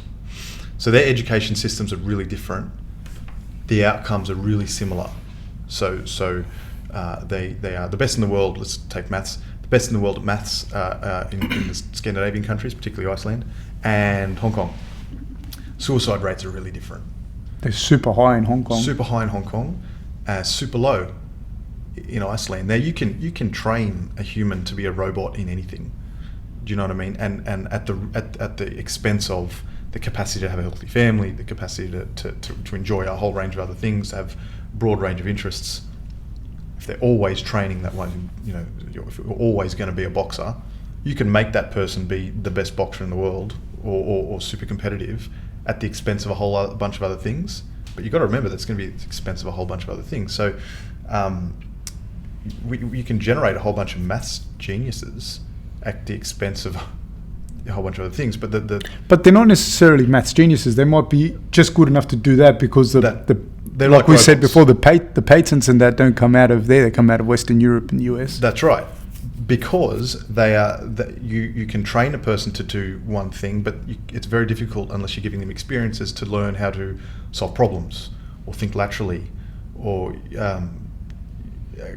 face difficult social situations and let them figure it out. If you shield them from that and just say, no, we're going to train you up and just be a maths robot, then that's all you're going to get. You're not going to get someone that is creative and can solve problems and can analyse something. Do you know what I mean? Yeah, absolutely. And that has a huge, huge impact on your mental health, particularly when the payoffs for being the maths genius or being the pro boxer wears off. And it wears off quick. Yeah. Like mid-30s. It's gone. Like now, people coming up now don't even know who De La Hoya is. Yeah. They know that he's a promoter. Maybe if they follow boxing, they know that he's a promoter of Golden Boy promotions, but they don't really know like who he was. That's right. As in, like, when he was just beating the shit out of people, like they don't know. Yes, that's right. And so now that doesn't mean, and the other thing now, there's a big identity change now. You can't do that anymore. So who are you? What's left to give you a sense of self-worth? Do you know Tyson Fury? Do you know who Tyson Fury is? No. Tyson Fury is like the lineal heavyweight champion. He's going to fight Deontay Wilder now, I think in December, 1st of December or something. And he was at the top of his game, like at the very top of his game, like the heavyweight champion of the world, etc., etc., etc. And everything that comes with being the heavyweight champion of the world. Then he had massive, massive panic and anxiety attacks and depression and whatnot. And he's basically took him like 2.5 years to learn to deal with the mental health, and now he's back and he's fighting. Yeah. And I saw him. He was on the Joe Rogan show, but I didn't see that. But I saw him on the I think it's called the Breakfast Club, and he was speaking about it, and he was speaking about like how full on it hit him. Like, and only people that have had that panic or anxiety understand. Like for him, he was talking about it literally felt like a heart attack. Yes. Like knock you off your feet, yes. And people don't get, like, it just comes out of seemingly comes out of nowhere, and it can happen to anyone. The heavyweight champion of the world, it can happen to whoever, and De La Hoya, whoever. Panic attacks have got to be one of the worst experiences a human can go through, because if you're actually having a heart attack, you find out pretty quick, and people treat it, and you know what to do, and if you're but if you don't know, and someone says to you something like, "Oh, it's okay, you're having a heart attack," you're going to go to, they don't know what's happening. There is an assumption that whoever's telling you is just, and it can be even worse. Panic attacks are like the super outcome of a long-term anxiety condition, usually. and they're awful. They're the experience of a panic attack. If you can imagine being held up at gunpoint and having a heart attack and having a seizure all at once, and you think all that's going to happen. That's what a panic attack's like. Not because it is actually like that, because that's just what you're experiencing. Awful things. Very, very, very difficult. And the solution to that for a lot of the time is medication. Neurologically keep you calmer. But you're gonna have to take that for a long time if you keep up the same lifestyle and thinking habits that maintain or that produce panic attacks.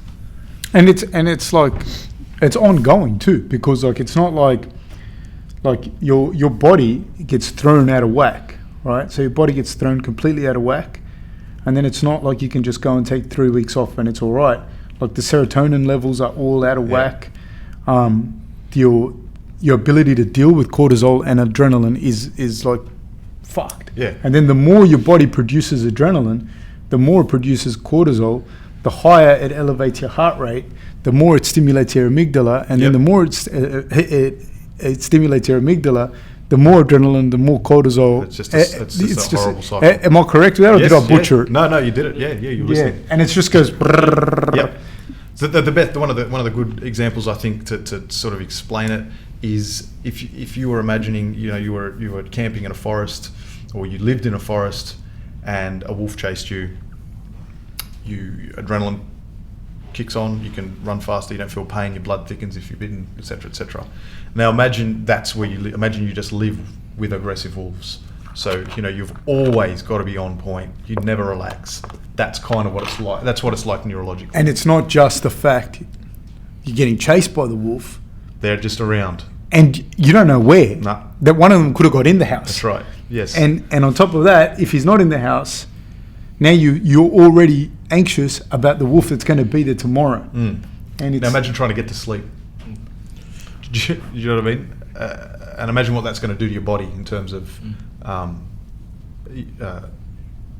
muscle tone, your inflammation, all the things that adrenaline does.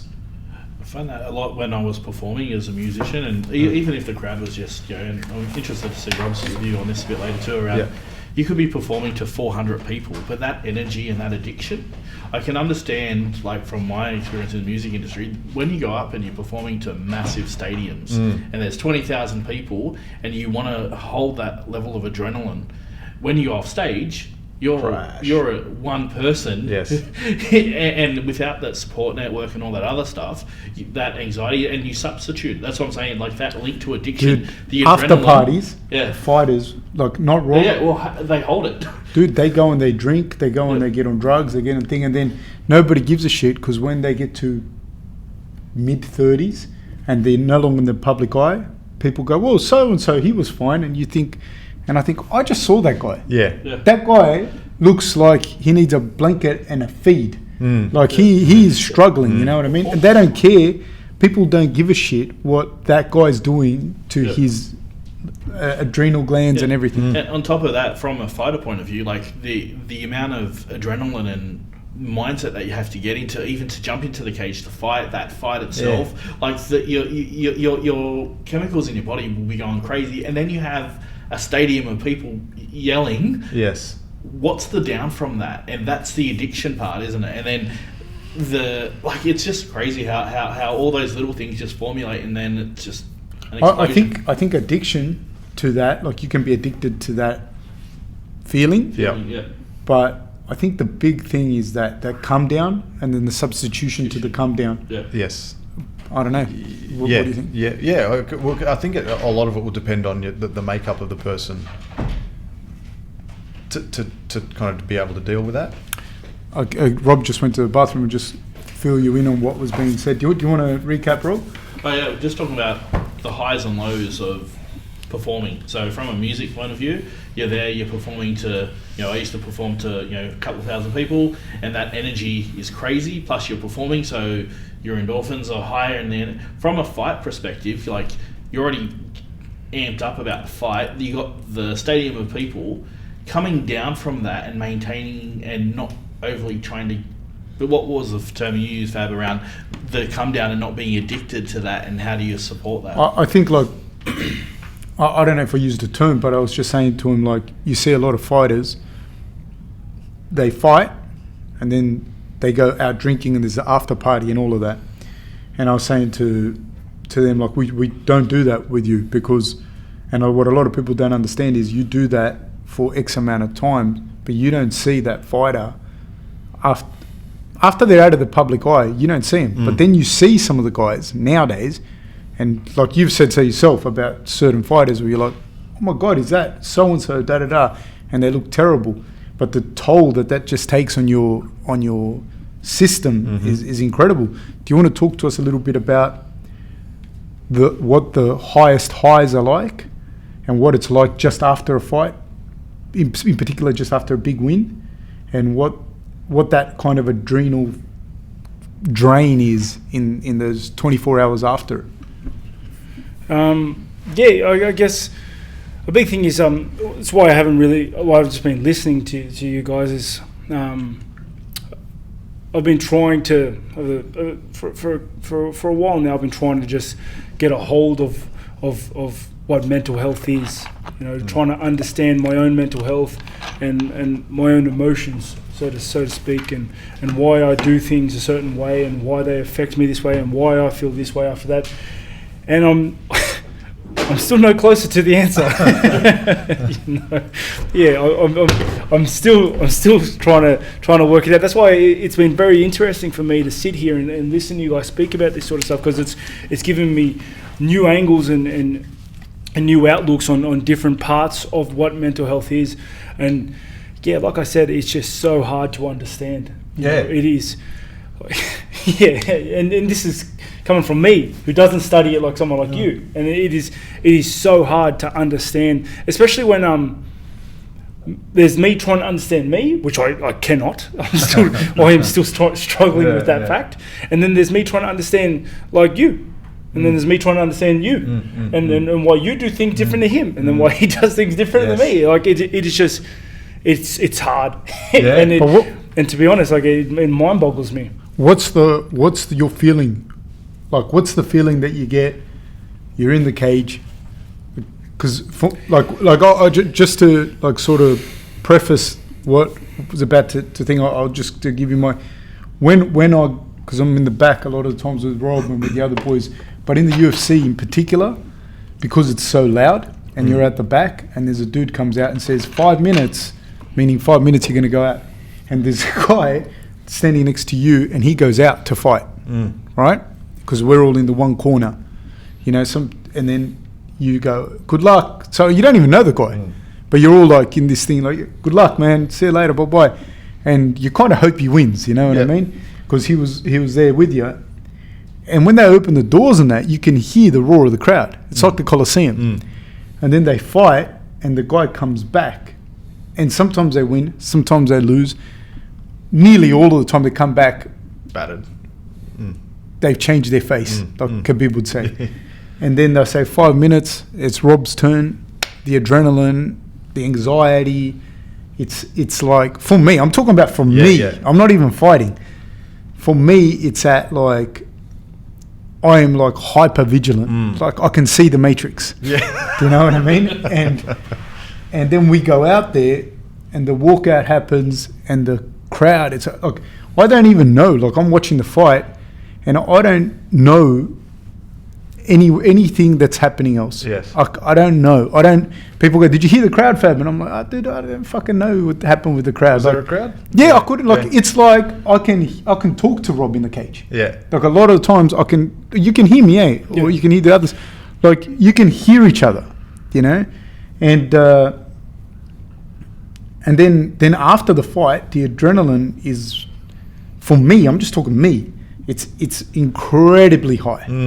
And I know enough to take care of my body and myself, because like just with cocaine and whatever. Just cocaine. Yeah, that's right. Just cocaine. Yeah, that's good. No, I know enough to do that because of how much like the emotional dump is in your body, and it might take a while. Yeah. And if I don't mask it with any agents. So you just let that sort of go through you naturally. Yes. That's sort of what we're talking about. Like, Do you have a similar experience to that? Except he's actually fighting people. It's hard. It's super hard to explain to people because they're like, I wonder what it's like. And then there's a big difference to fighting. Because people, like, a lot of reporters and interview people, they ask me, they're like, hey, what's it like now that you're fighting for a title? What's it like being the main event? What's it like? And you're like, I'm trying not to think about it, to be honest. Yes. Because, like, yeah, the essence of the fight's the same if you fight, if me and you were to punch on right now, opposed to me and Romero last fight. Yeah. Like, the essence is the same. The result would be different. That's right. That's right. Tim would get it done. Yeah. That's right. Tim wouldn't leave it to the judges. That's right. Like, we're both fighting for our lives. Yes. That's the same thing. The same emotions, the same, everything happens all at once. The difference is all the bullshit around it. Yes. Like, it's very different to say, if I were to hit you right now, all your responses just kick in, and you're barely even thinking, opposed to, oh, we have to fight tomorrow, be ready. Yes. Yeah. You know what I mean? Like, that thing changes, and then amplify that to like 1,000 times. No, you're not fighting tomorrow, you're fighting in 3 months. Yes. You have 3 months to do everything in your power to try and beat this guy in front of millions of viewers at home. That's right, your family's coming, your wife's going to be there, your kids are watching at home, all our mates are coming. You get a message from your boys, oh, hey, heard you're fighting in Melbourne, all of us are coming, can you get us tickets? Like, your family from New Zealand you've never heard of go, hey cousin, gonna meet you in Melbourne, it's gonna be great. And you're like, wow. And then your sponsors text you up, oh hey, we got a box if anyone wants to come, like all 5 sponsors. So you know that your performance is riding on your other financial income paying off, and like starting to race now thinking about it. Because it is just that's just what it is. And then it all culminates into this fight week itself is bullshit. Like, because everyone is, you just see other fighters around, you see the other coaches, everybody hates each other, everyone's hungry, you're all there for a work, you're trying not to give anybody else an edge into your psyche or into your, or like at you physically, and then, you know, you make the weigh-in, and then it's fight day, and Fab just explained in the back room, everyone's in there, it is literally like a gladiatorial arena. You know, like everyone's in the back, you hear the crowd screaming for blood out there. Dude's yelling out, 5 minutes, 5 minutes. Poor guy walks out, comes back defeated, or not, bloody most times. Like, it comes back in and he's, and you're like, well, he just went through it. And then another guy goes and comes back and he just went through it. And you do all that, and then it's your turn. And the pressure and the emotions at that point are like nothing you've ever felt. There's a lot of times I'm behind the black curtain. The crowd's gone mental. The announcer starts to announce to call me in. My music starts, and I'm looking at this black curtain going, what the fuck am I doing this? This is absolutely ridiculous. This is ridiculous. Like, I shouldn't be here. Like, I don't want to do this. And I think about that in most fights. Like, behind that backdrop, I think this is crazy. Like, this is... Why am I doing this? Why am I going to go into this octagon and fight this guy in front of all these people? It's like, it just doesn't make sense. And then you walk out there, and with those kind of, once I start to walk though, everything disappears. It's weird. Like, everything disappears for me. I get into a work mode until I get in there. And then as soon as you touch gloves with your opponent, I'm dead to the world. Like, is that right? I don't feel anything. So you talk about coping strategies, and so I couldn't do that. I would be so you might have the perfect psychological social makeup for that task. I couldn't. I'd be too aware. I could hear everything. I'd be too and then I'd be knocked out. Something. Can you keep it down? I'm trying to fight. Mate, you know. So this sort of person is likely to be able to cope with that far better. Now, I've talked to people. What do you do for a living? For me, at parties, and I work with sex offenders, and I'm very cautious now because I did that once years ago with a guy whose brother successfully suicided, and because he's been abused, and that just fell up. So some people aren't cut out for different work, and it sounds like you can do that quite successfully. It's always going to be difficult, and there's going to be and pressure, you can see it in the fighters that aren't. They can't do that. Yeah. They can't switch. But the problem is, That's why you might spar someone or roll with something, whatever, and they go, "Oh, I just did really well with Rob or any high level fighter." They go, he's not that good. Like I roll, and I think, can you do that in the cage? Yes. Be quiet then. That's right. Just shut up. it's That's very right. different. Like Yes. and we've spoken about it before. There's people who are good at sparring. Yes. And there are people who are good at fights. Yes. Fortunately enough, I'm a guy who excels much better in the actual octagon Yes. than I do elsewhere. Yeah. Not to say I'm bad on the mats, but I train. Yeah. But no. I'm a better fighter than I am. I think. Yes. You know something that I find, going back to that, like the highest high and the lowest low, like the highest high of the night, and then the lowest point of that night. Let's say you won, you're high as a kite right after in the cage. What's that? How far is that drop in adrenaline? Like when does that adrenaline wear off? The thing is, I don't feel happy when I win. That's not the emotion I get. What do you feel? Relief. Yes. Yeah. I feel relief.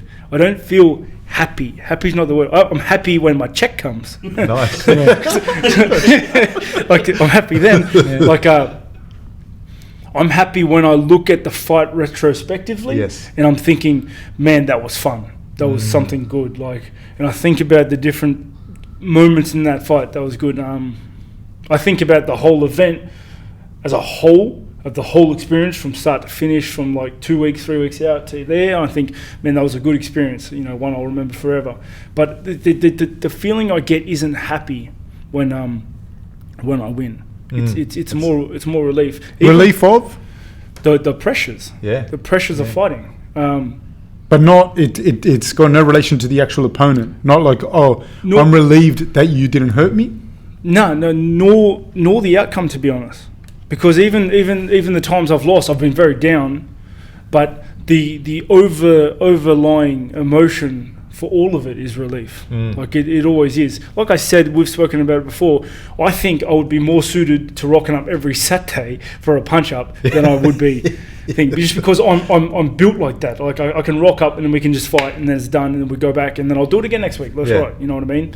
But Is there a market for that or car parks? There probably is a market, but then it goes back to that whole brain damage thing. Yeah, that's right. Yeah. And then that's where we go to like people who celebrate after fights and stuff. It's like you can try and like if I were to take myself and put myself in those positions where I party and everyone's your friend. But that's a very big point. And that's a thing that really sticks, is that when you win a fight, everyone wants to go out with you and pat you on the back and hang out with the winner.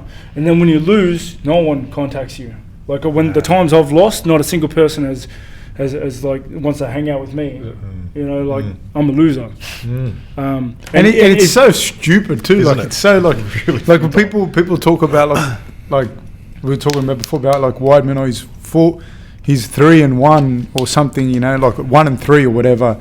And I think, dude, if you fought the guys that he fought, you'd be one and done. That's like right. he'd be one in fucking graveyard. It'd be done. What's that got to do with him? Yes, that's right. Yeah. That's why I think like if you celebrate your wins and you make a point to celebrate your wins, then you're creating that psychological response yourself. You're putting yourself in that risk of like, okay, you lose, now you can't go party, now you feel bad because you can't party because you enjoy partying. That's why. But we've never been a big results team. We're not a big results team. We're about doing the processes right. Because the result is almost like, and like you could go out and just run into something and it's over. So you just got to trust the process. Yes. And trust that we're going to go back to work and things are going to be done correctly. And if you fight 1,000 times, the odds are going to be in your favor that things are going to come out right. You know what I mean? And there's not much in it. There's like millimeters in it. You do this instead of doing that and you're done. Yeah. So it's crazy. One of the things that, when you talk about the adrenaline and all that stuff, like sometimes I talk to people and they say like, you know, do you fight? And I'm like, first of all, I'm not even like the fight coach. Like I'm not the head coach or anything like that. That's not my role, and nor do I want to fight. And people go, but you should like do like an amateur fight because you know you'd be able to relate to Rob more. And I think like, do you have any fucking idea what it's like? That's like me saying like, I shook hands with an Aboriginal person once, and now I can relate to David and the whole Aboriginal community so much better. You know what I mean? Like the Moree ones. It's what are you talking about? And I think like, and I see that in people, and I think like, you taking like a little fight is actually like you're now further away because you think you're closer to that. You're actually further away because. One thing's taking a fight for shits and giggles because you want to test who you are or whatever, you know, that's fine. I think that's awesome. That's great. But like I've brushed my teeth. I'm not a dentist. That's right. You know what I mean? Like that's right. It's like totally different. That's right. It's like I'm really cautious if I'm on an interview panel and someone says to me, I used to be a drug user, so I know what it's like and I can help you don't know what it's like for that person. You know what it's like for you. Yeah. So you telling them what to do is off. You need to be, I don't care about your experiences. I need to know that you can understand that person rather than understand what you went through. Yeah. You can't just transpose that on another person. And especially like with the highs and the lows of and everything that is at stake. When you fight, it's totally different to fighting and a couple of people are going to watch you. Yeah, that's right. Yeah, exactly right. And then you throw into the mix as well the financial incentive, the fact that I'm earning a living, and winning and losing directly affects my pay. Yes. So I need to win. I need to win to make rent. I need to win to make a mortgage. Yes. I have kids at home that need to eat. I need this, and you know, it gets a bit much like and a big thing is like the mental responses. You know, as you guys were talking about earlier, the mental responses cause a chemical response. So like so I go after every fight. I just go back to my room and I see my wife, and we normally order in, and I just stay there because but I order in, but I can never eat. Because I have after every fight I have the worst acid reflux and like.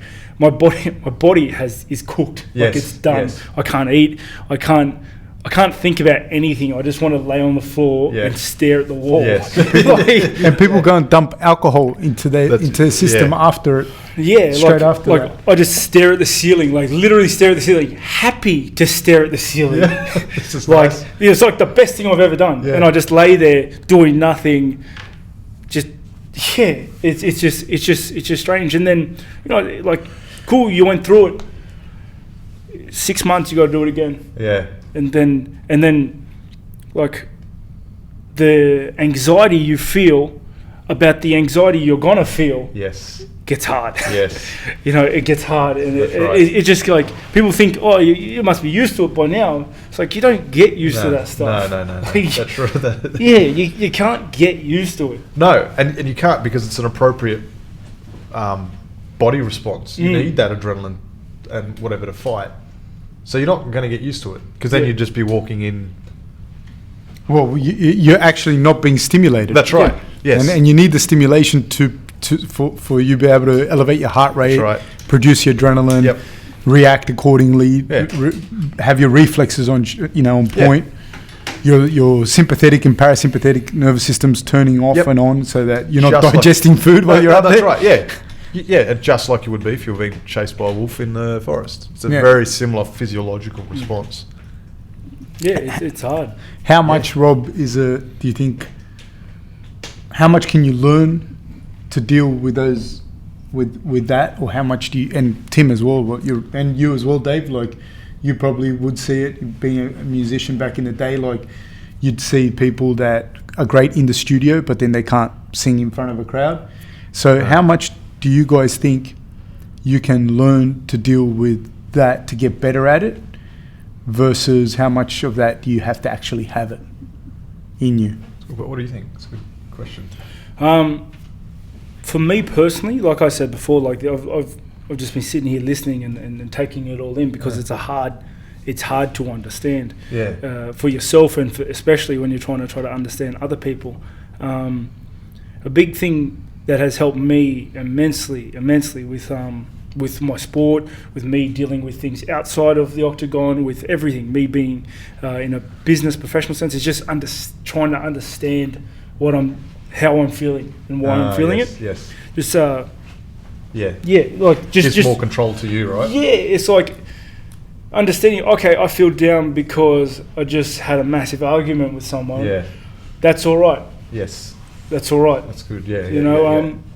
And then the same thing with fight week is like, okay, I'm nervous. I feel the pressures on me, and that's all right. Yes. Like today's the day I'm supposed to feel like this. Yeah. I'm supposed to feel the pressures. I'm supposed to be nervous. Today's the day I'll go to work. Then I'm going to do that. And then after the fight, there'll be no pressures, and I won't feel like that. Now that's from a neurological brain perspective. That's a really sophisticated thing to say, particularly because you're in a fight sport, right? So if you're looking at it from the reason that human skulls are so bigger than other animals compared to our bodies is because we've got a big part on the top of the brain that's regulates your moral reasoning, your ability to problem solve, all that sort of stuff. Under that is the limbic system, which essentially regulates a fight. It tells you to be scared, it tells you to run away, it tells you to climb a tree, it tells you to lash out at someone, all those. Now, if they work together, which is exactly what you've just explained, so you're feeling angry, or because you just had a fight with someone, a lot of people don't bring the top half of their brain online to go, that's okay.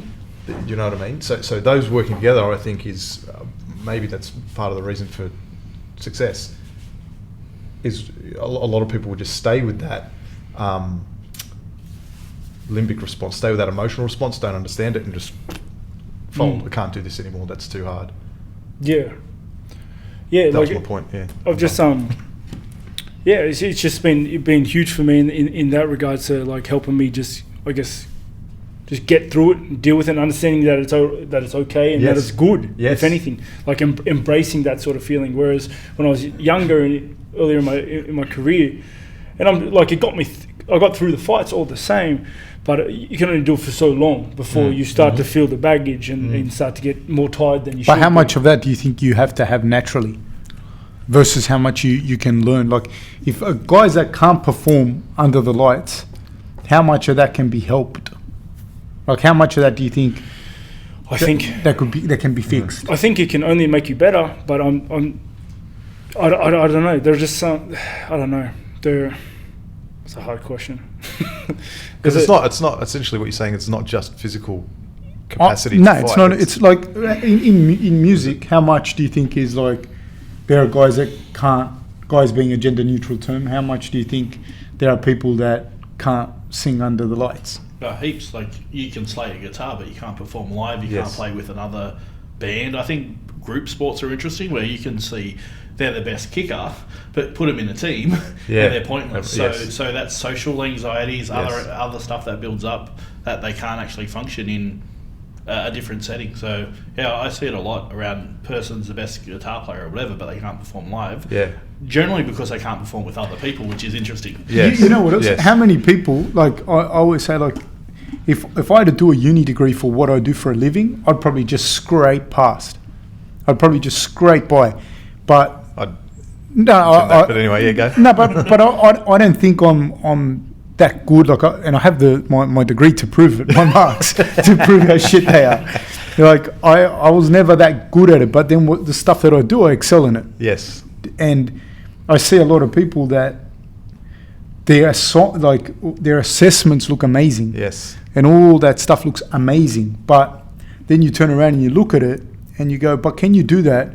Even though it's not fighting, but can you do that when that's going to be your life's work? That's right. Like when... I've failed students on that premise, that they send me a snippet of their work on video, a counselling interaction, and the paperwork that goes along with it is fantastic, but the interaction is robotic and sterile, and so I fail them. And they cannot handle that because they've Yeah, look how nice it is. It's got color coded and everything. That's right, and they write really well, and it's amazing. But I don't want you sitting in front of a vulnerable person. That's on me. How much do you think you can change that in performance? How much can you, if a person can't come to life under the lights, how much can you change it?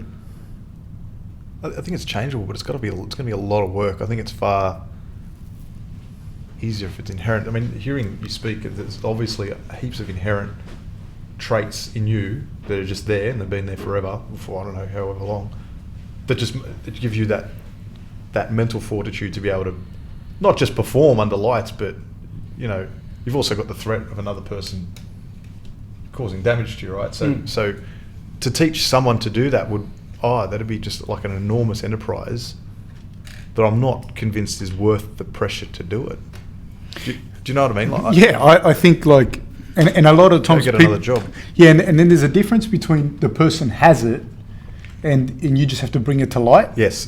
And I see that a lot with people that they have a mental health coach or whatever, or a mental coach, and they say, and we fixed him because we used hypnosis and Yeah. And I don't think you fixed him. That's kind of that's the same thing as when a physio says, I can fix your knee, and I think, really? Yeah. This is going to be interesting. Yes. Can you fix his knee, or did the knee you facilitated the healing process? Right, exactly. Right. So then I think when I look at that, I think all right, did you actually fix that? Did you make the person be able to perform, or did you just get some stuff out of the way and then they were able to do it? Yes. But I don't think everyone can. I think though we're so obsessed in our society with, say, for example, you want your kid to be a guitarist, so your kid plays the guitar 8 hours a day. Yep.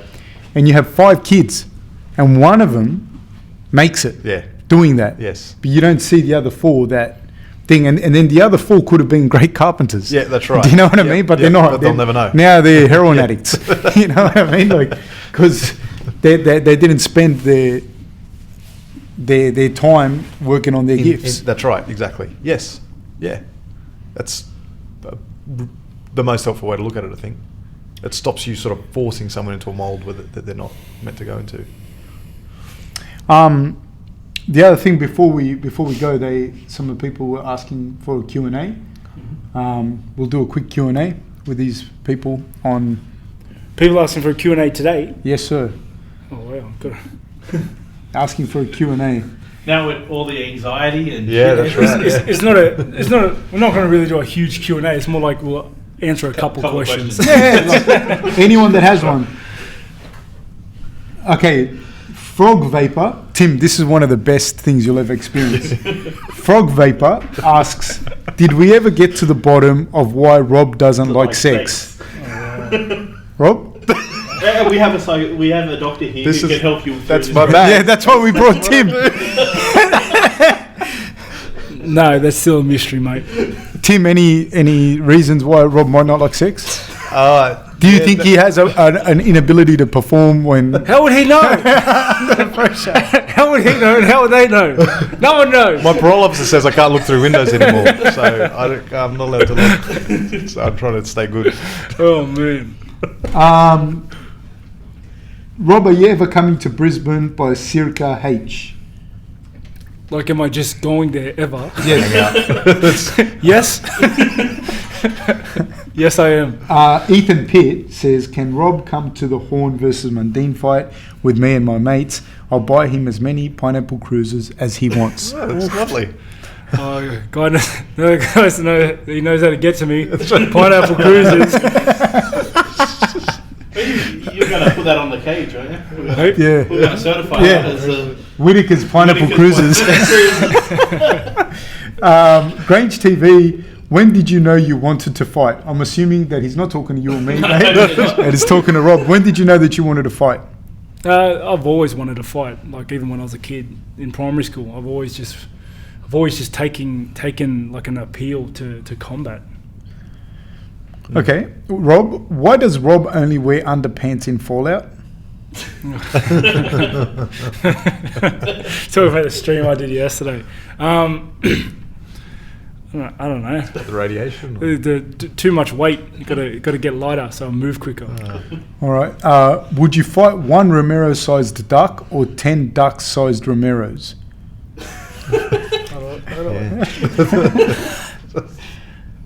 Is that from? 10 duck-sized Romeros. I would do 10 duck-sized Romeros. I'd smash them. All right. They'd be this big. I'd kick the shit out of them. My phone just died. Have you used your phone? But there's one question that actually, this I think is more towards you. It says, methadone treatment. Can you look that up there? Because my phone just died. But is methadone treatment good for long-term, short-term, etc.? So, well, that's a good. It goes back to the way you look at addiction. So, methadone treatment treats the physiological side of addiction, but it's so. If you is that the actual question? Yeah. So I would say methadone treatment is useful to allow space to work on the proper problems, because the proper problem isn't the drug use. You know, you don't see many people coming from healthy families with great backgrounds and a great view on the world and suddenly become addicted to heroin. And it says, is it safe for short-term and long-term health?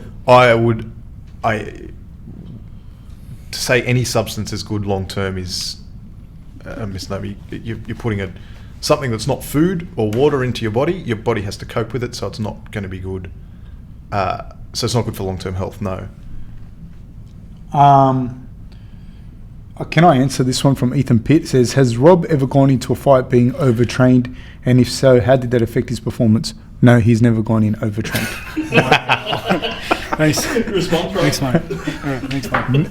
Never, ever. Can I get serious questions too? Yeah, Like, wow. All mine are just What crap. about ducks and They ask him the smart ones. Okay. Rob, why are you bald? From Dang Ho. when you? I'm Rob. He's Yeah, that's fat. Yeah, but he's asked, why are you bald? He obviously thinks you're me. No. He has to. Oh yeah, seems logical to me. Yeah. Or me. Or Dave's Oh, yeah. me. That's Dave. I'm Rob. We're the only ones who are officially bald. We have no hair. You have hair. Well, okay, that was too much for us, guys. It says, Fab, I read about an Excel you maintain for Rob. What kind of data goes into it? The stuff that goes into Rob's data is like we work out the intensity and duration of each session. We note that down, his diet, what he weighs, resting heart rate during the sessions, how many sessions he did, what he did in those sessions, injuries, when he was injured, how long it took to recover. So it's pretty comprehensive. And then we have the diet, what he ate. We break down what he ate into macronutrients and micronutrients, and so we're able to just compile that data over the 5 years we've been working together, so we know what he's eating, why he feels the way he feels, how much training he's doing, how much the training affects his recovery. We're able to understand if he's training too much, which has never been the case. We're able to understand all of that. So that's the stuff that goes into the data sheets. It's important not to overtrain, mate. Never. It is, that's right.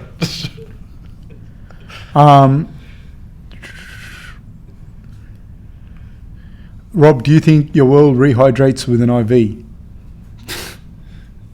I think your oil rehydrates with a sensu bean. With a what? A sensu bean. That guy blows up like crazy. You guys don't get it, do you? There's lots of you too. The geeks get it. Rob, Perry Cunningham goes, how does Rob deal with mental health? Like with my own mental health. Yeah, I'm pretty sure they don't think that you deal with society at large's mental health. Wow. Hey, you've heard him just put me down. I heard that. How do you deal with that? Yeah, how do I deal with you? Yeah, that's true. I don't know. Like, I just try to.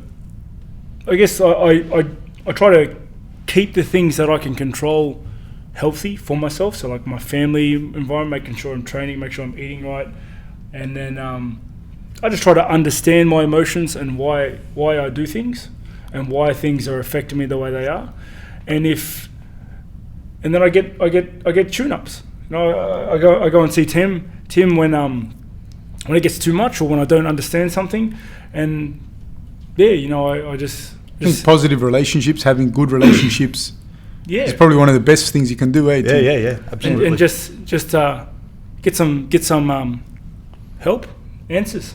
It's not all help is negative. That's right. Did you see the video of Paulo Costa using an IV? Like when? I think, funnily enough, Romero posted it up of Costa using the IV. Like recently? Yeah, apparently. Well, you obviously no, he hasn't. You haven't. So, but Paulo Costa, Romero put up a thing of Paulo Costa using an IV, I think, to rehydrate. How he got his hands on it, I don't know. Wow, it's funny. The pot calling the kettle black. That's saying it, the kettle calling the pot black. Yeah, no, that's right. Yeah, yes, it is that saying. And funny guys. Good luck to both of yous. BNC says, Rob, how are you so normal? BNC, you don't know Rob. I don't know me very well, mate. I am on the fringe of society. Rob, what kind of martial art do you think is the most important to train in MMA?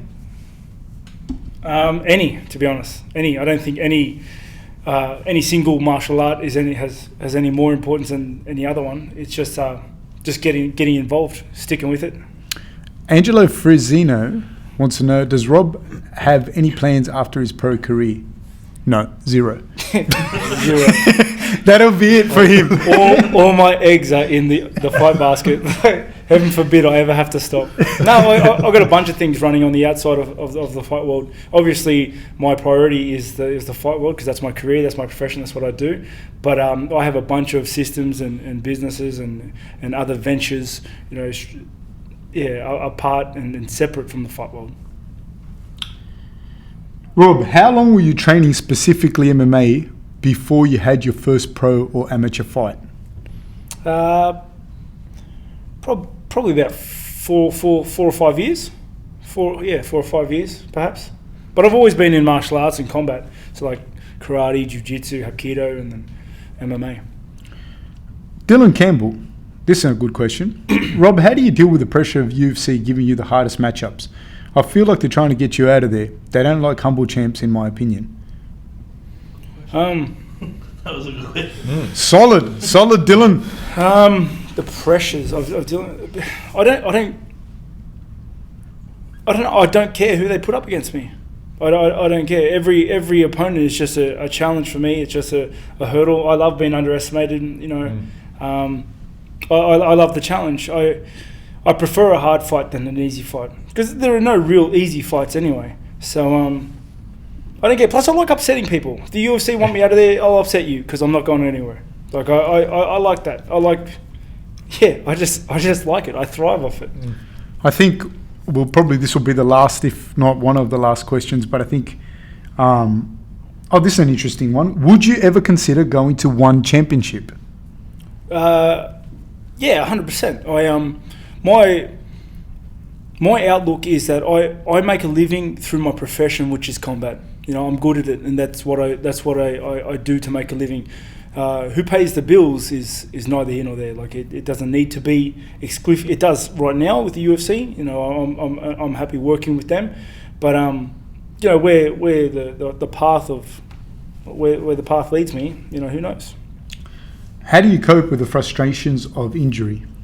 That's something I've had to learn over the years. When I was younger, I used to just not do anything, just mope around, get fat, not train.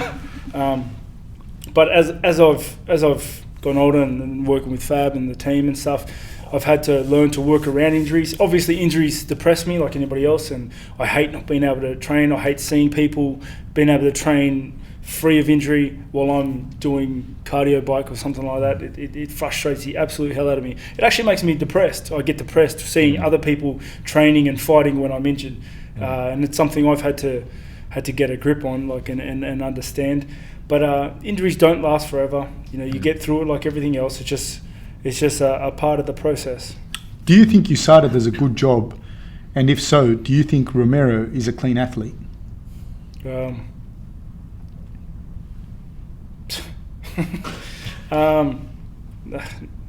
Okay, let's break it down. Do you think USADA does a good job?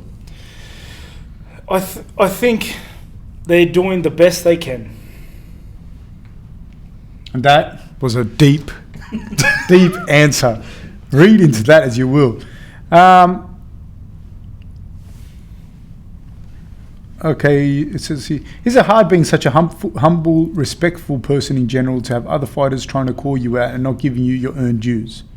I've heard that a couple of times. Like, is it hard to be humble? So I guess I don't try to be humble. It's just that's how it is. Yeah, it's just who I am. Like I don't see fighting any more than what it is.